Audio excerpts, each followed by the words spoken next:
Okay, just launching to the talk. Okay. Yes, so I understand that this is the culmination of a series of talk, and it's good. It's very fitting that I think wisdom is the culmination of the series of talk, because Buddhism is about wisdom. It maybe have other things, but it's and tonight's talk hopefully will address what wisdom is and what it isn't, and also how to establish the causes to arrive at this thing we call wisdom. And just to briefly say, wisdom, when a person is wise, then wisdom should be, from Buddhist perspective anyway, it's not the wisdom you get from going to university, unfortunately. Sorry, we're next to a university in New South Wales. It's not the wisdom from reading books. I mean, it's hopeful. I think a good simile I probably can start off with is, talk about the Buddha in the suttas, in the discourses, was when King Pasenadi, one of the Buddha's kind of supporters, devotees, he visits the Buddha quite often. And when he goes to visit, as kings would do, they don't go by themselves, right? They go with the whole entourage, with a big pomp and splendor. He gets his armors up, he gets the horses out, and then they go towards the forest monastery that the Buddha stayed at, wherever he is. Usually outside of town, in a nice, quiet forest. And it starts out with, he goes, it says in the sutta, he goes as far as you can go with the horses. So he goes to the edge of the forest, he stops, he gets down, and then he leaves the horse behind, and he walks on foot.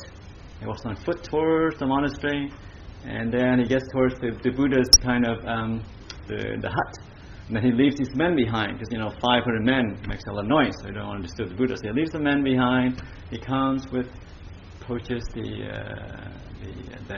kuti, the hut, and then when he approaches the hut, as he gets there, he takes off his shoes, he takes off his clothes, leaves his swords behind, and he approaches the Buddha's thing, and then he slowly and he knocks quietly, and the Buddha would come out, and he would approach and pay respect to the Buddha. And then, so in the simile, the Buddha is like the culmination of wisdom, of the Buddhist practice. And to approach that, you need different kind of skills, you need different kind of tools.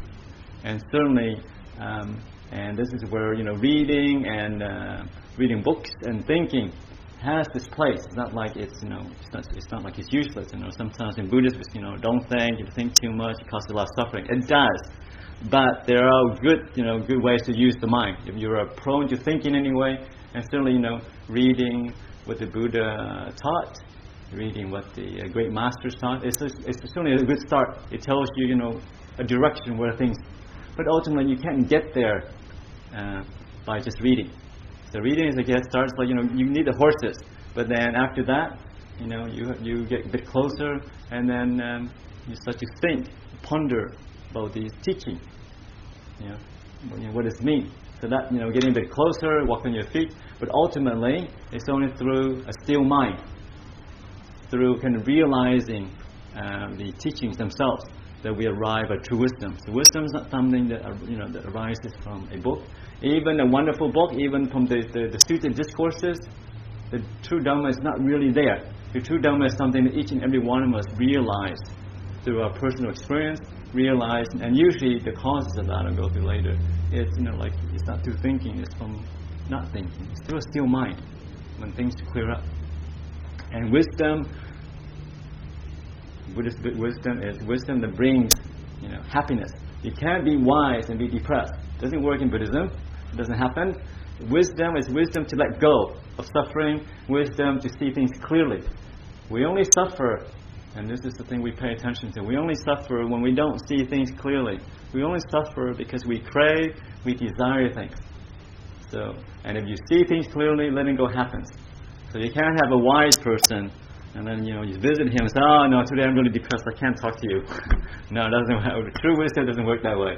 They start to yell and scream at you. Wisdom is brings clarity and brings compassion.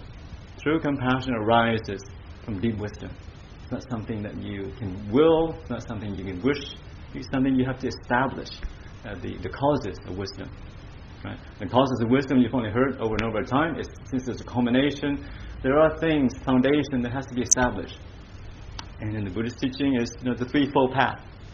Starts out with ethical conduct, or what you can look at as harmlessness. Establish your body conduct in a way that's not harming yourself, not harming others. Live in peace and harmony with your community, people around you. Live in peace and harmony within yourself, right? And then second is once you live in a wholesome lifestyle, then the mind begins to settle down naturally. And that's when you cultivate more formal meditation to still the mind, to strengthen the mind. And then from that, you see things clearly. When you see things clearly, things drop away. The craving, the attachment you think will bring happiness, you realize they don't. And a lot of the problems in life that we make for ourselves is through not seeing clearly, through delusions, through craving. And we see things clearly, these things happen, and happiness arises. It's a natural cause, right? So that's what happiness is. It's not something, like I said, that you can get from university. It's not something you can get from listening to talks, although it's a good start. Something we have to realize by ourselves. But the great thing is that we all have the potential to do that eventually. We have the potential to cultivate, harmlessness, to calm the mind, and to see things clearly using our own faculties. Nothing is beyond each and every one of us in this room. So that's kind of what happiness is, what the wisdom is, right? Wisdom and happiness goes together. Happiness is certainly a very strong byproduct of wisdom. And the other story I'd like to say is the difference between kind of worldly knowledge and wisdom and Buddhist wisdom. And you've probably heard the story before. The good story to illustrate this is the story of the professor and the sailor, right? Professor and the sailor. Professor, graduated from a very famous university, Sydney University. He had a very successful career, writing many books that are bestsellers, and he goes on TV shows and does interviews, and everybody knows him, and he had a very wonderful, successful academic career. And he decided to cap it up, and he's retiring, to cap it up to go to take his wife on a nice long cruise. Right? So to celebrate, a nice end to a career. So he goes on this cruise, having a nice time, lots of nice food, good entertainment, and then at night he decides to just to take a break from all this. It's like, it's nice clear night. We should go on the upper deck and then have a look at the stars and have a smoke of cigars. So he leaves his wife down there, goes up to the upper deck, enjoys the stars, beautiful clear night, enjoys his cigars, and then looks over there, he sees this sailor around the same age. It's like, okay, it looks like we could be, brothers or friends. He comes up the sailor. It's the sailor, how long have you been sailing? It's like, about 32 years. It's like, okay, that's interesting. I've been a professor for 32 years as well. Okay, we must have a lot in common. And he's trying to be friendly to the sailor, feeling good, kind of sharing this feeling of warmth. And he asks the sailor, you've been sailing on the ships for 32 years, and you're up here enjoying the stars. Oh, you must come up here every day. He says, yeah, pretty often come out here. So you must know everything about astronomy. And looking at the stars everywhere. And, also you need to, as a sailor, you need to know the direction to go. And the sailor looks at him and is like, no, actually, I'm just a simple sailor. I don't know anything about astronomy. I said, okay, fair enough. You don't have to be an expert in whatever in astronomy. Lots of people can enjoy the stars without kind of knowing everything about them. So he didn't think anything of it. He went back down to the ship, enjoyed the company of his wife, right? And then the trip is going very well. So the second day he comes up, and same thing, after a nice dinner, he comes down to enjoy cigars. He goes, looks, enjoys the upper deck, and he sees the sailor again the second night. So he's thinking, be friend, okay. So he didn't know anything about the astronomy. Looking, he's like, maybe he knows lots of things about marine biology, because he's staring outside in the ocean. He's been sailing for 32 years, and he must kind of learn something along the way. So he goes to the sailor, I said, well, sailor, so tell me something about marine biology. What kind of fish is around here? What kind of pattern they have? Where do they swim? And any interesting, sea animals that you come across. Sailor looks at him and says, no, don't know anything about marine biology either. Okay, this is a bit weird. He's been sailing on this ship. Doesn't know anything about astronomy, which is very important. Doesn't know anything about marine biology, which is also very important to, sailing the ship.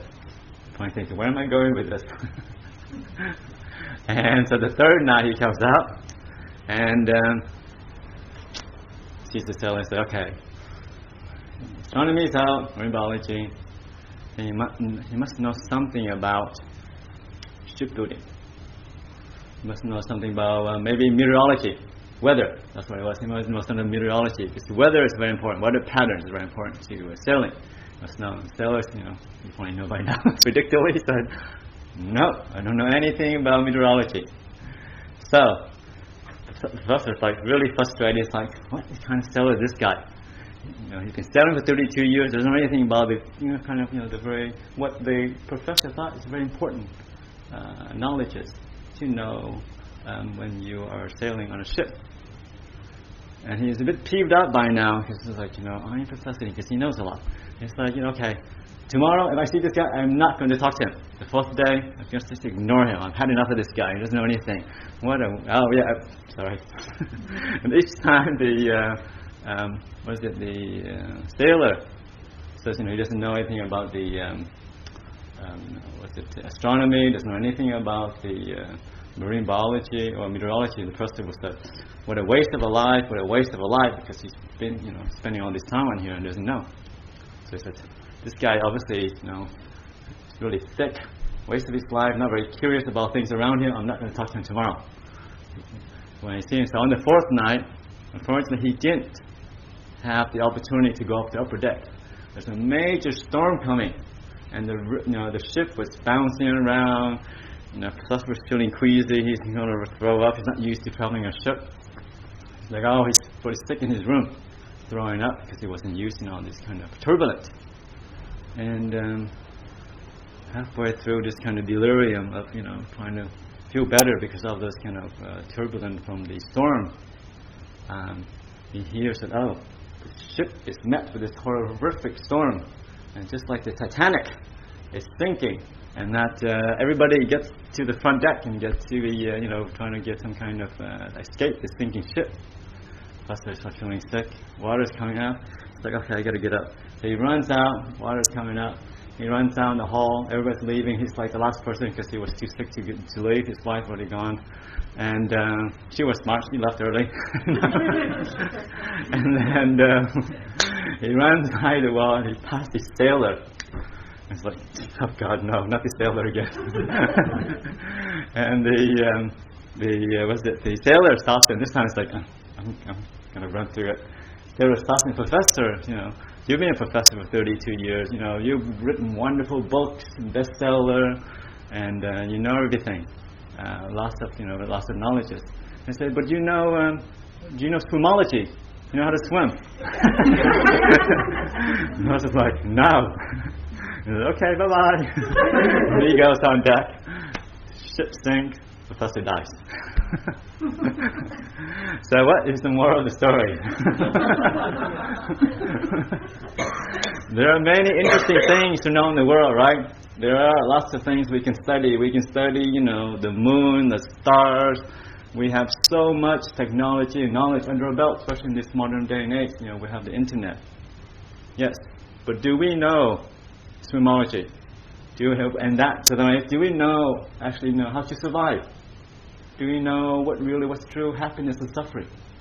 Knowledge is interesting, but does it end suffering? From Buddhist perspective, it doesn't increase your happiness, it doesn't lessen suffering, then it's not true knowledge.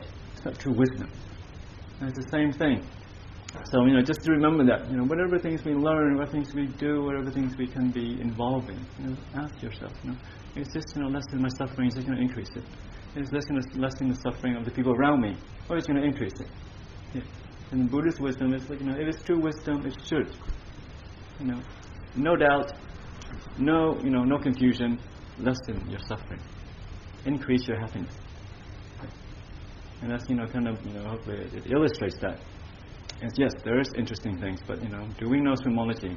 Do we know what's true happiness? Do we know what is suffering? And I was going over, so that's, what wisdom is and what it isn't. The other thing is,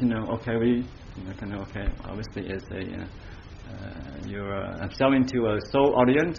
You obviously hear, so you want to be, to lessen your suffering, increase your happiness, cultivate wisdom. But like I said, how do we go about doing that? Because wisdom doesn't arise through willpower. Wisdom doesn't arise because we want to. Wanting is just the beginning of the path. There are things that we have to establish for wisdom to arise, right? And it goes back, to what the Buddha, taught over and over again. Is the threefold path. It is, harmlessness, not hurting yourself, not hurting others. And from a traditional Buddhist perspective, that is, living a wholesome life, keeping the 5 basic precepts, which you probably heard it, it's a living time. But for those who haven't, not to kill any living beings, not to steal, not to commit any sexual misconduct, not to lie, and not to take any intoxicants that will dull the mind.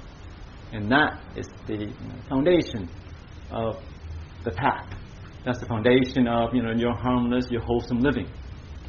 And from then, the mind will begin to not be so distracted. The mind, because you're not hurting other people, not hurting yourself, you feel a sense of calm, a sense of peace, a sense of stillness naturally. And then you can take that further by like I said, practicing some sort of mental training, practicing some sort of meditation throughout the day, like every day. 5 or 10 minutes, doesn't have to be very long, doesn't have to be very arduous, but it is establish a condition for a calm mind.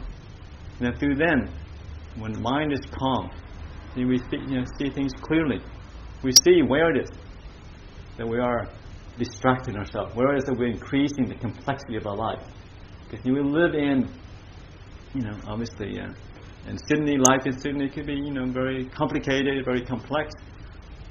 And it's very fast-paced with always, modern gadgets, computers and mobile devices and all stuff, which makes our life, convenient, obviously comfortable to a certain extent. But remember, they're there to increase our sense of well-being and reflect. And when you're using them and they don't do that, then we should have the wisdom to kind of lessen them, to put limits around them, to put clear boundaries when to use it. So always use things with this clarity and mindfulness. Whatever you're doing, activity, whatever you're having, is that increasing your sense of well-being? Is that increasing your peace, your stillness, or is that increasing to more distraction, more confusion? And you see that it's also not a coincidence that we live in this fast-paced world, and and the level of comfort has increased many-fold actually in the last 20 years. We can very comfortable, heating, cooling, at our disposal, wireless, whatever. But it's not a coincidence that the level of comfort has increased in the Western world. The level of mental distress, mental suffering also increased alongside it. And we may think, maybe it's a coincidence, these things happen, whatever. Sometimes you're happy, sometimes you're not. But maybe look, more deeply, maybe it isn't coincidental. Maybe there's a causal reason why there is increasing sense of alienation, increasing sense of confusion or distress in people's lives. And I'm thinking a lot of it has to do with, because of the fast-paced life that we live, that it is depleting the energy that we have in the mind, that we haven't learned to be still, that we are just, extending ourselves too much, working, thinking, and planning, and that at the end of the day, the mind is tired, the mind is depleted. And as a depleted mind, a low-energy mind, it's a depressed mind. You find that, things bother you more, Before these things you can let go of or forget, move on, forgive. But now they're beginning to stay longer in these moods. And I think a lot of it has to do with just the lifestyle that we're leading. That it is a very fast pace, and that unless we learn how to slow down, to have time to recharge our battery, our mental battery, to rejuvenate ourselves, that going forward, it's, these mental distress cases that will be increasing. So hopefully, coming to a Buddhist center, learning meditation, we try to incorporate that into our daily life, and we try to find ways to slow down, to find ways to recharge the mind.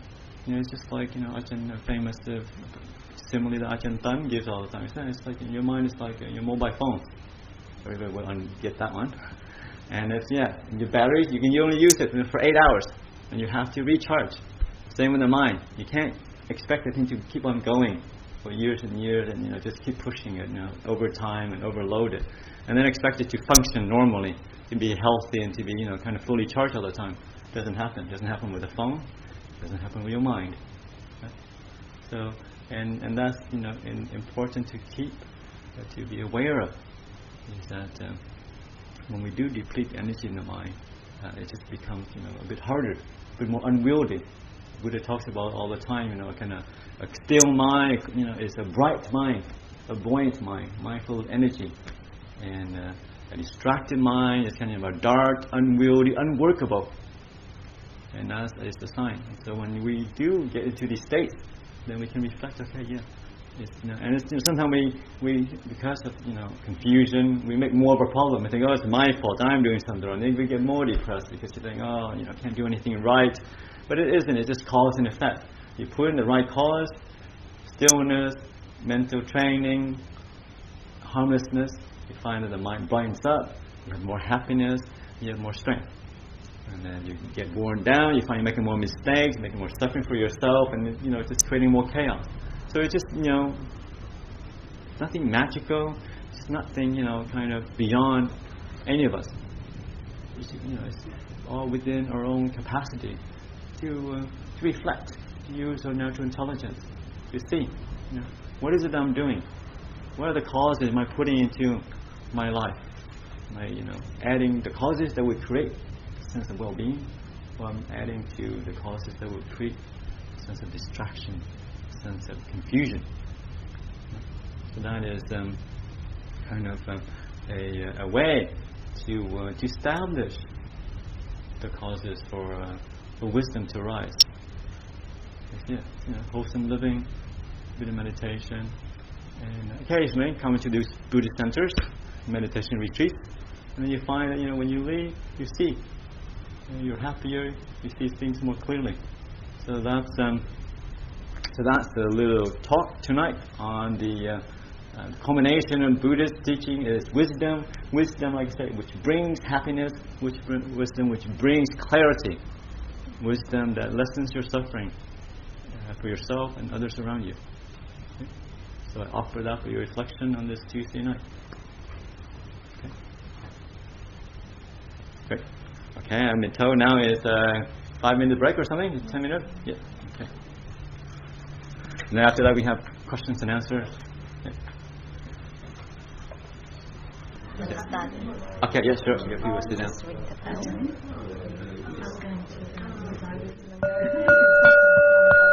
Yes, sure. Yeah, good to see you again.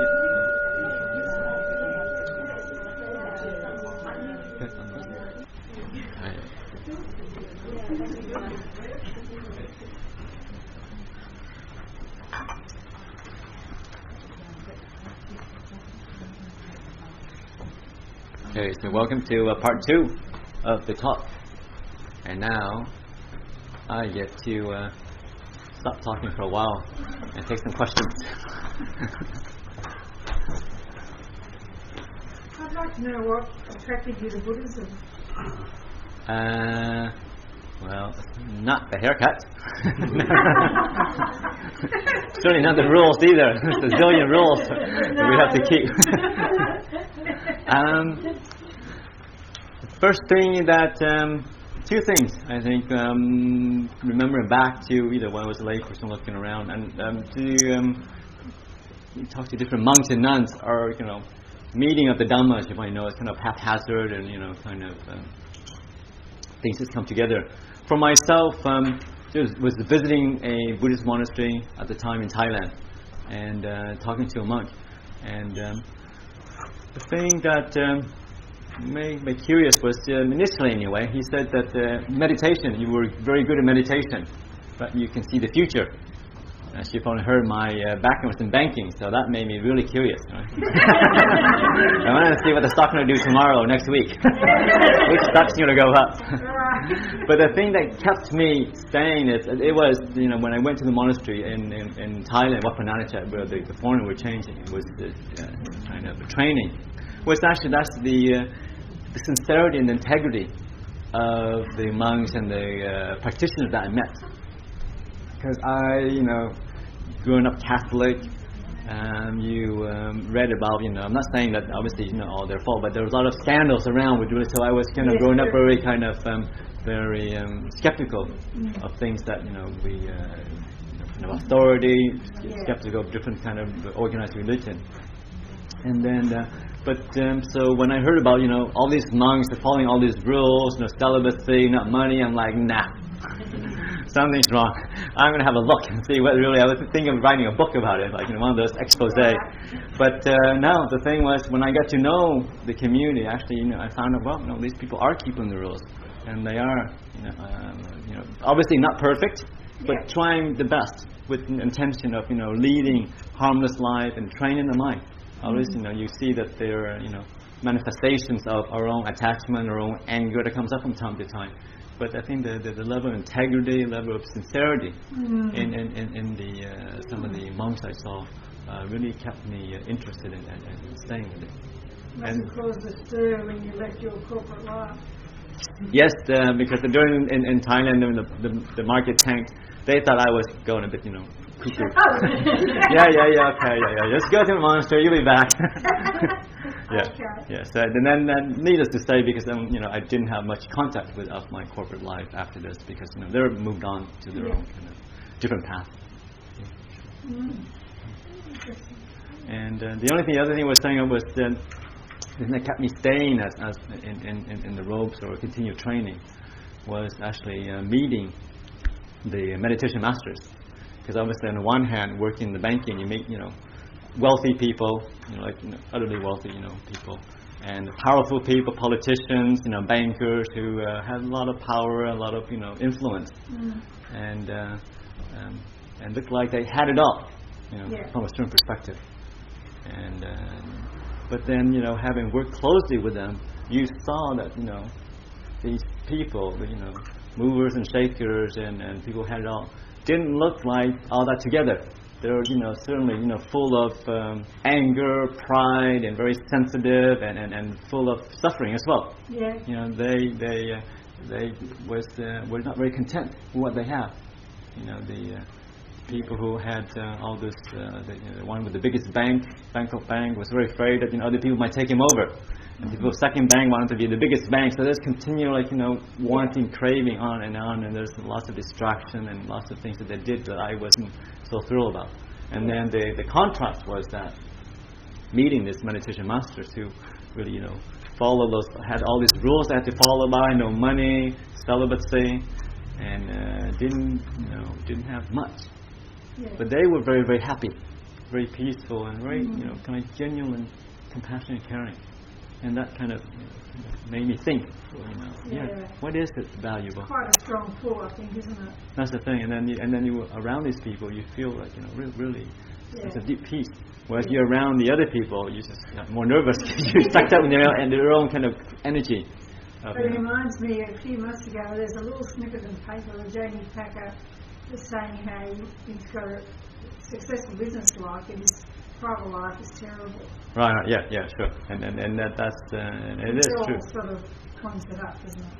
He does, and then it's not fault of their own, but sometimes this kind of juggling this massive empire or whatever, and there is kind of life they live. That's right. And it has this kind of carries on his own life and whatever.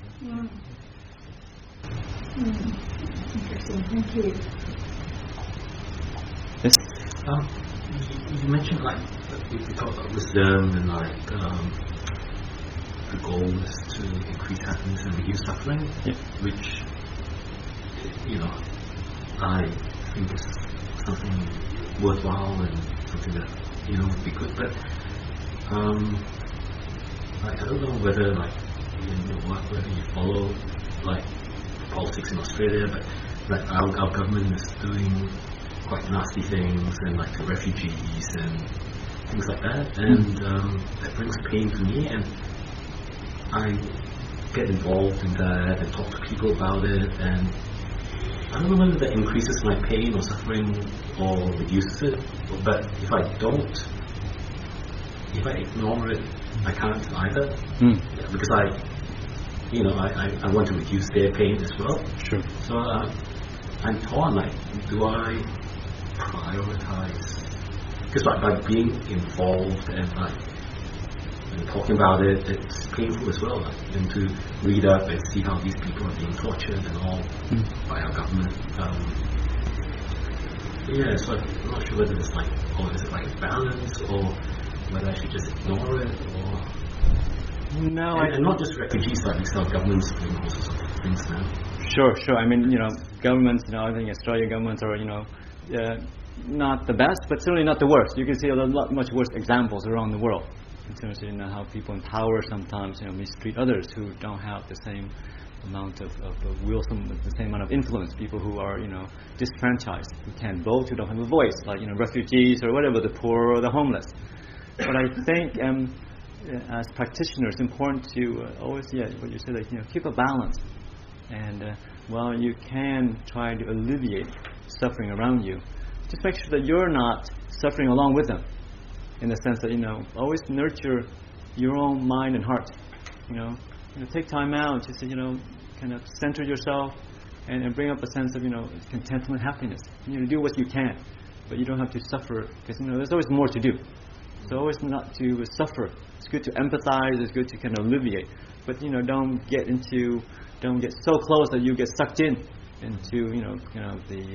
the tremendous suffering around us. Because there's limitless suffering around us if we just look at that all day long. But also, take time out to focus on the beauty of life, active charity, active forgiveness, and that's also lots of that around. So don't kind of, so even though you are working in a field that has a lot of suffering, look at there's sometimes when people are capable of great act of courage, charity, and then keep those things in mind. Yeah, and also look after yourself, because and people in the health industry, doctors, nurses, or yourself, or lawyers, or whatever, there is a major issue of just burnout. And because you don't know how to take care of your own heart, you don't know how to still the mind. Even though you want to be compassionate, it doesn't come from wanting. You burn yourself out because you're not kind of looking after your mind, not kind of cultivating wholesome states of mind. Then after a while, the compassion just isn't there. Yeah, and we're suffering along with them. And just realize that we're not going to be as capable, as efficient as helping alleviate people's suffering. Yeah, so to alleviate people's suffering, you really have to be happy. You can't share, you can't give what you don't have. And when you're suffering along with them, just you realize, okay, I can be more effective. I'm happy. I'm more peaceful. So also, always keep that in mind. Yeah, to make sure that you yourself have a sense of contentment, peacefulness. You do what you can, and then just leave that for tomorrow. Because in the Buddha, when he became enlightened, right? India was not a perfect place either. There's war, there's acts of violence against women, but he used his wisdom, he used his kindness to help where he could. And then the rest of it, he didn't become depressed over the fact that he couldn't stop war. Towards the end of his life, they slaughtered his whole tribe. Right? So even the Buddha couldn't stop that. Yeah. So just know that you do what you can, but you kind of focus on the long term. Then look after yourself. And when you're happy and you're content, that comes out naturally, radiates.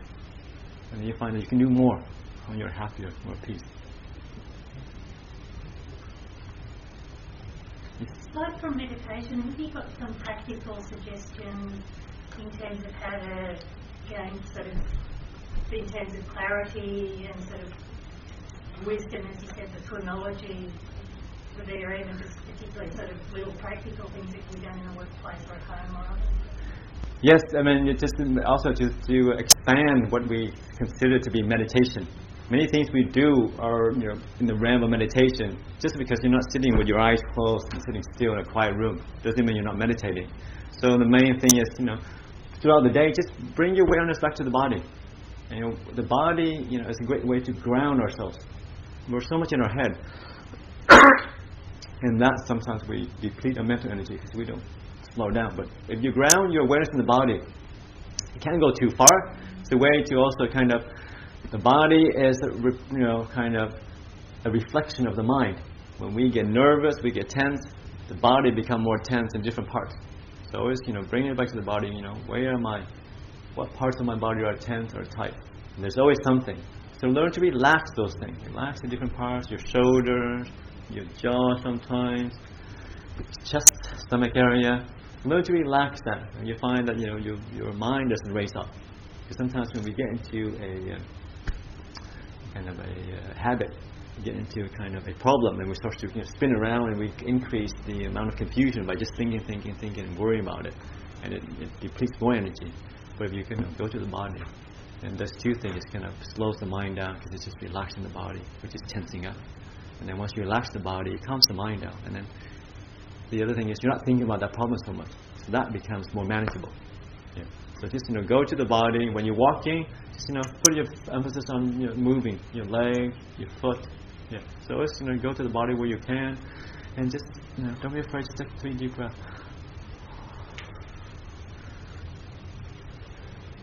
And just mantra to yourself, things will be alright. Everything is okay. Everything is okay. It's just kind of things, anything to ground yourself, because everything is manageable. It's just sometimes the mind just makes things just vastly complicate things. Everything's good. Everything's good. Because in the bigger picture, everything is pretty good when you're in Australia. Government's not perfect, but come on, then you can say what you want, watch TV, watch also different shows. You can log on the internet, and so your good health. You're not afraid of people kind of shelling things and bombing your buildings any second now, whatever, right? And you can so there's a pretty safe and reasonable society we live in. So and we can so. He's making it worse. It's going downhill. Yes, but by being more peaceful, more acceptance, there's an energy that will create another wheel of momentum, and then things, it is. You look back, point the headline. We're always on the verge of collapse. I think, the doomsday in the last 50 years, we're always on the verge of collapse. Well, we seem to make it. So, not to say complacency, but certainly we can do our part. But we don't have to be, sometimes fear is kind of a culture where we get sink into. We don't have to listen or give too much emphasis on the doomsdayer. Because, I've been talking to different people, and there's a fair amount of doomsday who comes to the monastery. And we're being, at the edge of collapse. It's true, for the last 10 years, as far as I know. And it's true. We can do things better. But usually, I have faith in the goodness of people. I have faith in the things, with intention. And as long as, you have a few people who are meditating, and meditation, because of the modern technology is, very well known, very spread. So we have more people meditating now. And that's going to count for something. That's going to count for our sensitivity. That's why, we're aware of, climate changes. We're aware of, we influence people and things around us. And we can do that for the better, not always for the worse. So maybe, this climate thing is a wake-up call. So, things are, it's hard to judge things yet. Famous, teacher said, good, bad, who knows? So it's like every situation you come, good, bad, who knows? Because we don't know. But we can always use any kind of obstacles, always use any kind of setback. It's a learning experience. And then, improve. Yeah, so, I think, we put our minds to it, we put our energy to it. Nothing we cannot solve. The environmental thing, I think we can. And we're on the right track. Yes, we always do more. And different, governments do things, but I think much more people are aware now. So eventually, things will happen, and we will kind of pull back from the abyss, I think. So we'll see. But also, and if you are a big worrywart about the future, remember this: the future is made of the present moment. So if you are happy, content, at peace in the present moment, there's a good chance the future will be very similar to the present moment. If you're full of worries, full of anxieties, then I think you're making the future already. Right? So just stay calm, stay cool, stay happy. And things will be okay. If not, get your money back.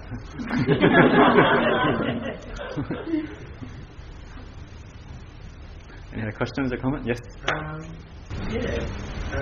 You said you started off being Catholic, being raised Catholic, and then taking up the rise, I suppose, Buddhism. How did you go with making, I suppose, with the faith aspect, faith, Catholicism, Buddhism, and things like reincarnation? Sure. To tell tell the truth, I was not very good Catholic. So just to be fair, I think we were brought up because my mother was very kind of strong Catholic belief, and my grandmother, so we call inherited Catholics, and but moving from Vietnam to the U.S., they are more focused on just rebuilding a new life. They're very busy with work, and we're very busy in school, so we didn't really go to church all that often. Usually Christmas and Easter, basically. And but as time goes, this kind of cultural thing you inherit. There's a God. He's kind of looking after you. He's nice. He's taking notes. You're bad. You're going to pay for it. And then, but I wasn't very spiritual in that way. So I wasn't, quite immersed in the materialistic kind of, when I die, that's the end. So when I was growing up as a man in kind of studying in the uni, I was more of either an atheist, kind of more science based. We have a body, we have a mind. When I die, that's the end. But it's still good to be a good person, whatever that means. Because studying kind of philosophy, always learning of kind of thinking about what is a good life. And generally, there's some link with the Buddhist concept. It's when you live a good life, it's the sense of being a positive force in community, being a good, decent person. Yeah. So that kind of had that kind of worldview coming up, but I wasn't a spiritual seeker then. I was conditioned, being refugees, immigrants, right?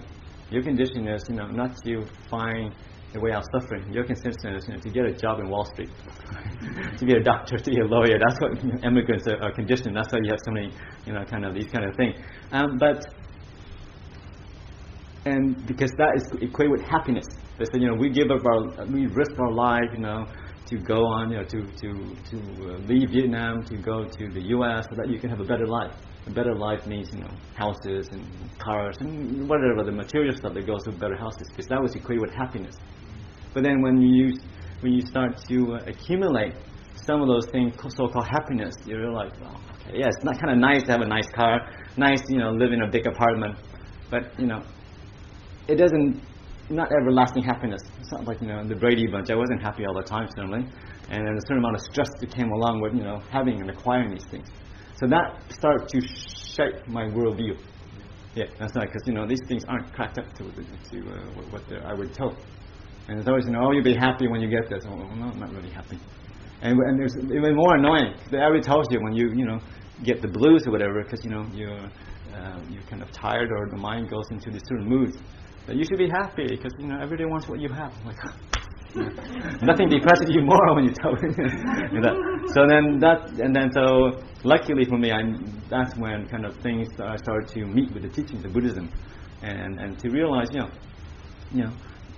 material happiness brings a certain sense, but it's very short-lived, and that actually the spiritual happiness, the peace and calm, that's something more kind of that you can more dependable, because it doesn't depend on conditions around. Like the famous thing is like, in the U.S., growing up, I had this uncle. He was an engineer doing well, so he finally got himself a nice sport car, and he's really happy. But then, you drive around, show his nice sport car off, but then you start to see the suffering around it. Because one was that, he could never park car anywhere near hero. He's got to park way at the end, that way they don't ding to his car, and then somebody goes shopping, he's like, those guys are looking at my car, those Vietnamese are lying, no, they're going to take something out. They're going to steal this car. So he's always worrying about it. So you realize, even having what you get is not happiness, because now you're worrying over it. Yes, you see, like, from kind of experiential thing that, material thing, it's actually not all that great. And then you see people like the monks who don't have anything, and cultivate a kind of a wholesome lifestyle, and they really, amazingly happy, and a sense of peace, and this amazing kind of strong energy that surrounds them. And I wasn't big on that, but just something, maybe I was kind of a Buddhist monk in the past life, because as soon as I was sat in their presence, it's like something clicked, and something says, I want what they have, whatever they're having inside, something worth pursuing. And so that's why I kind of stayed as a monk, this kind of cultivation. And it is, like the Buddha said, it is the path of beautiful in the beginning, beautiful in the middle, and beautiful in the end. Because it's a path of increasing happiness. You find that you are being more happy, peaceful, because you're not hurting other people, not hurting yourself. Not having to lie, not lying, not cheating other people. Because in banking, it's always very gray area. Always doing things, to get a bigger bonus, or doing things and whatever. And you didn't always feel very good, going to bed. But living a wholesome life, okay, I didn't hurt anybody else. I didn't hurt, myself. It's a nice feeling. Yeah. So that's why kind of the switch. Lucky for me, I was an adult by then. My parents, my mother especially, not very happy. But I was fortunate. She didn't say anything until I ordained. But she was not very happy. My dad told me later, oh my gosh, she's crying for a week. Her son became a monk. How could this happen? It's a waste of life. But lucky for me, she suppressed all that. And that's very kind to not tell me and then allow me to ordain. And then she came to the monastery to make sure it wasn't a cult. What kind of cult that you can't keep money in? What kind of cult that is complete celibacy? Not impossible. So she looked, and then actually the monks are following the rules. We're doing what we said, and I wasn't forced into it. I was completely optional. I could cancel. I could disrobe any time. So that made her feel more at ease. And she saw that the monks were genuine. They had good intention. Obviously, we weren't perfect. Not then and not now. But the intention is there to cultivate, every day, good things. And she saw that we live, kind of harmless life, and we practice meditation and kind of teach meditation. So the beginning, she's much more at peace now. But initially, it's kind of sense of motherly kind of worry that somehow I was going off the path or something. And also being Catholic, it's like, how whatever you're wrong, you're going to go to hell. So I did. We finally had. Every time we went home, I went to church with my mother, so that put her at ease as well. So I went to the church with the church lady. Only once. I'm like, no, I'm not doing this every day. She goes to church every day. So it's like, okay, I'll go to church once and meet the church lady. Say hi to the father, and so we have chats and stuff like that. So just realize, I'm not something very kind of extreme or something, doing something strange. So I can kind of explain what the Buddhist path is. It is kind of open teaching. There's no secrets about what we do really in the monasteries. Yeah. So then she felt more at ease and realized, there is some common ground. Cultivating harmlessness, being a good person. What does that, whatever that means. Yeah. Yeah, sure. Any questions or comments?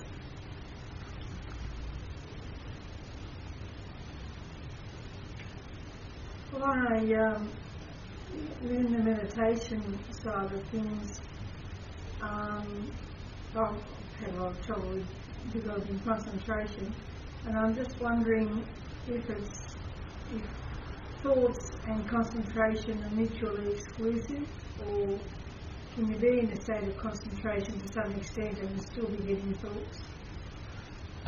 You can. There are different stages of peace.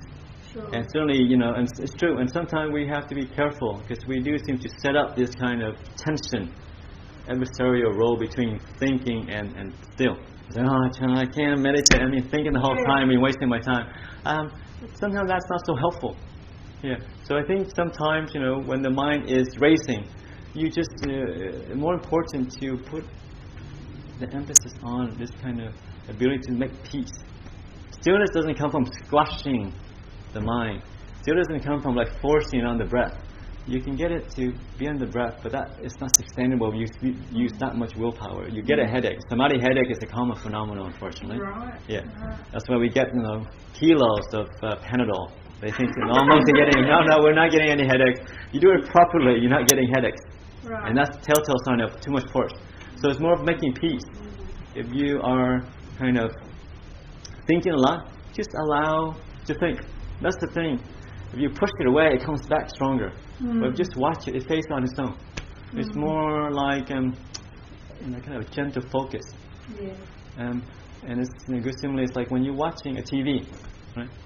You absorb into the show. Yes. You don't see, all the stuff you put above the TV and around the TV. You don't see the shelf or anything. You just absorb. And do you feel any ache and pain for the 2 hours? No, if you're enjoying the show, it's just time flies. So meditation is the same. It's kind of absorption into the middle of the screen, and then everything else fades away. You don't have to go there and say, thought, get out of my way. You're bothering me. You're tripping me up. Yeah, that just adds more thought. Yeah. So I just know I'm thinking. That's okay. I'm thinking because I had a busy day, and certain things are kind of circling around. And if you want to kind of get the hang of it, just focus in the middle, where the breath is, or where the present moment is, or where the body is. Everything else will fade away according to its causes and conditions. Yeah, you can't say, are you away?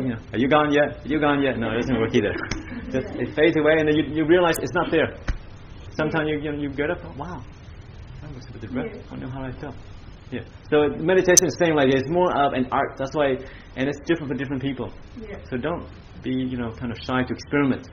Just do what works for yourself. Yeah, I know everybody says just focus on the breath, and you eventually get there. There is different ways to focus on the breath. Right. Yeah. And that's the thing. And just see what works for you. Okay. Yeah. Thank you. Okay. Thanks.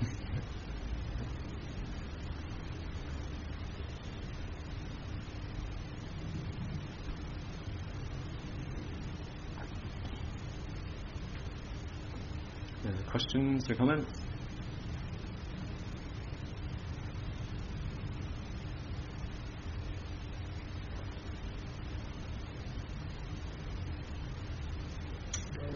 Yeah, sure.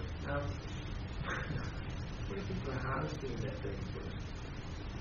What do you find particularly tough? Tough about being Buddhist. I think it's more individual. I think we all have different issues about different things. Hardest thing being Buddhist? I don't know. Because if I find it so hard, I wouldn't be a Buddhist then. Yeah, so I think I'm not a good person to ask. Yeah, because I find certainly we're not perfect. It doesn't solve every single problem. Internally or externally. I'm not sure, and I'm not sure it's for everybody as well. That's the thing. But I think it's more of something that we have to honestly look at ourselves and say, is this for me? Are you, feeling more happy, more content when you do these things, when you, practice these things, when you live in this certain lifestyle?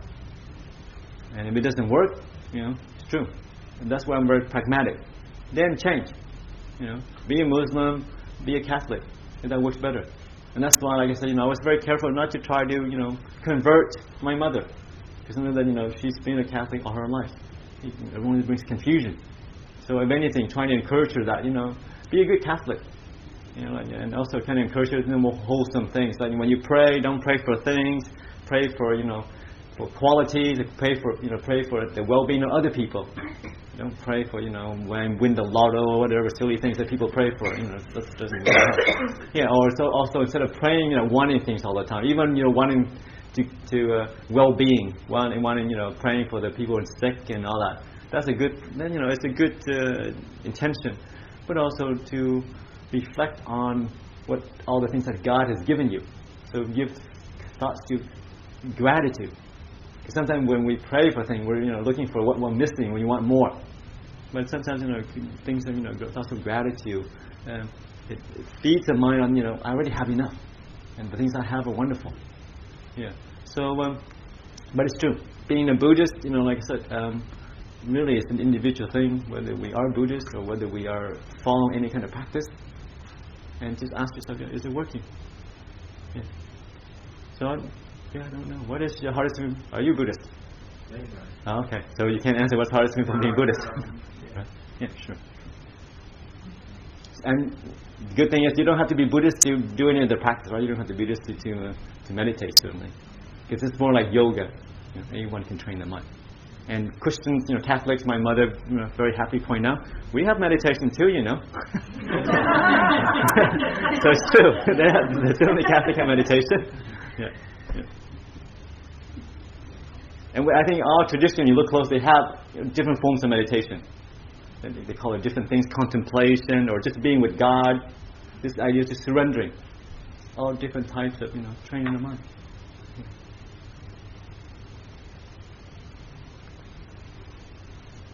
Did you consider being a lay Buddhist as well after you went to the monastery and the monks get happy? Or did you go, I just want to be a monk? No, it's more like organic happened. Like, I was already in the monastery, so they said, you want to become a novice. Like, okay. So it kind of came along, but also the nice thing about this path is I knew that there was always an option to say, I've had enough of these bloody rules, there are lots of rules to become a monk. 227 rules, and we have to memorize and remember. And we have to do things a certain way all the time. And I was, in the early years, very tempting to say, and also this idea of karma, come back. So yeah, let the next guy follow the stupid rules. I'm just going to, be a lay person and do what I want. But the short answer to that is not really. I'm fairly content, pretty content with what I'm doing right now. And the rules is, if it's not broken, don't need to fix it. But also, I also noticed that it's not for everybody. Many monks and nuns come in and, they, for different reasons, they look really miserable. There's no point being a monk or nun if you're miserable. I said, so, then become a lay Buddhist. If if that will, the change will make you happier. And some people are much more happier for different reasons. Whatever they find the rules are to, come in, can do this, can do that. And lay Buddhists give you amount of flexibility. And you can still practice, Buddhists, the Buddha said, that many people who still attain the Dhamma as a lay person. Yeah, so it depends on why you do what you do. Sometimes we, use the external as a way to escape from things, or you're having a bad marriage. Okay, I'm going to run off and become a monk. It doesn't quite work that way. Yeah, and that's actually not that common. That uncommon. People are in situations they don't like, and they think, it's an escape. I just run to the monastery. And if you come with a traditional Buddhist, you can't say no. Because no, being a monk and nun is a very good thing, isn't it? So I don't like you anymore. I'm just going to go become a monk. Yeah, so it's a bit of an escapism some people use to it. And that's not really a healthy way to do anything. Yeah. So certainly, like the other answer is, if whatever you're doing, just be honest sometimes. Is it really working? And there is not one path that fits everybody. And we have to kind of find tailor our own path. And that's why, reading the books of the lives of monks and nuns are very good. But be careful not to copy 100% of what they do, because that fits their circumstances at that time. We have different sets of inclination, different sets of skills, different conditioning coming to us. So always, it's a path about personal integrity, personal honesty, and kind of be have the courage to see, is it really working, and just to change if it isn't. Yeah. So, and nobody will fault you. The monks, many senior monks, a lot of times, people come and you see them as trying to train, and just for some reason just really suffering a lot with different health issues or whatever. Because when you only eat one meal a day, some people are just not geared for that, and a lot of pain comes up in the evening or whatever. So that's sure. You can be a lay person, eat 3 meals a day, and then mind settles down, and then you can meditate better. Yeah. So it's always about the result, not about anything else other than that. See, do you have the results, the effects that you want through your practices.